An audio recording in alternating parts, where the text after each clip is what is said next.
আবার যুদ্ধ শুরু হলে আর মধ্যপ্রাচ্যে মার্কিন ঘাঁটি নয়, ইরানের হামলার নতুন লক্ষ্যবস্তু হবে আঞ্চলিক সীমানার বাইরে।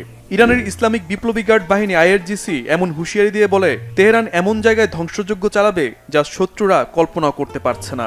এক সপ্তাহে ইরানের 2 দফায় হামলা ও স্থায়ীভাবে যুদ্ধ বন্ধে অনিশ্চয়তার মধ্যে এই হুমকি এলো।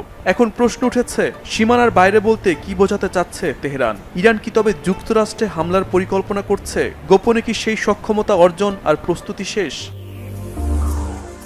ইরানের প্রথম দফা মার্কিন হামলায় কেউ ভাবতেও পারেনি এতটা প্রতিরোধ গড়ার সক্ষমতা আছে তেহরানের। তুমুল লড়াইয়ের পথ বেয়ে যুদ্ধবিরতি শুরু হলে এই সুযোগকেও মোক্ষমভাবে কাজে লাগিয়েছে ইরান। যুদ্ধবিরতি শুরুর পর মাত্র 7 সপ্তাহে ইরানের মিসাইল ও ড্রোন উৎপাদন সক্ষমতা বেড়েছে দ্বিগুণ হারে। সিএনএন সহ একাধিক গণমাধ্যমের প্রতিবেদনে বলা হয়, স্বল্প সময়ের মধ্যে আবারও যুদ্ধ প্রস্তুতিতে বেগ পেতে হবে না তেহরানের। এছাড়া গত সপ্তাহে ইরানের পররাষ্ট্র মন্ত্রণালয়ের মুখপাত্র ইসমাইল বাঘাই সতর্ক বার্তা দিয়ে বলেন, ভবিষ্যতের সম্ভাব্য যুদ্ধে শত্রুপক্ষের জন্য অনেক চমক জমা আছে। বিভিন্ন সূত্র থেকে পাওয়া টুকরো টুকরো তথ্য জোড়া দিয়েও নতুন এই চমক নিয়ে অনুমান করা সহজ নয়। তবে আইআরজিসির এবারের হুঁশিয়ারি থেকে অনুমান করা যায়, তেহরান এমন সব অস্ত্র ব্যবহারের প্রস্তুতি নিয়েছে যা সহজেই মধ্যপ্রাচ্যের গণ্ডি ছাপিয়ে বাইরে তাণ্ডব চালাবে। অবশ্য চমক দেখানো এই মারণাস্ত্র যুক্তরাষ্ট্রে সরাসরি হামলার সক্ষমতা রাখে কিনা তা এখনই জোর দিয়ে বলা বেশ কঠিন।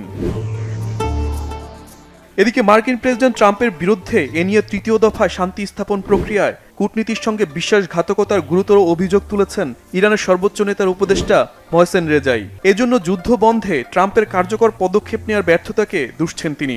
ইরান যুক্তরাষ্ট্র সমঝোতা স্মারকে প্রেসিডেন্ট ট্রাম্প অনুমোদন না দিলে এমন প্রতিক্রিয়া দেন মহসেন রেজাই। শনিবার সামাজিক মাধ্যমে তিনি লিখেন, যুক্তরাষ্ট্র নৌ অবরোধ অব্যাহত রেখে এবং সমঝোতার অযৌক্তিক দাবি করে বারবার আলোচনা ও সমঝোতার সম্ভাবনা ভেস্তে দিয়েছে। আর ইরানের পররাষ্ট্র মন্ত্রণালয়ের মুখপাত্র ইসমাইল বাঘাই সাফ জানিয়ে দেন, যুক্তরাষ্ট্রের আলটিমেটামে তোয়াক্কা করছে না ইরান। ওয়াশিংটন নৌ অবরোধ না তুললেও হরমুজ প্রণালী তেহরানের নিয়ন্ত্রণে আছে এবং ভবিষ্যতেও থাকবে। Shahid Arafat, Bangla vision, news desk.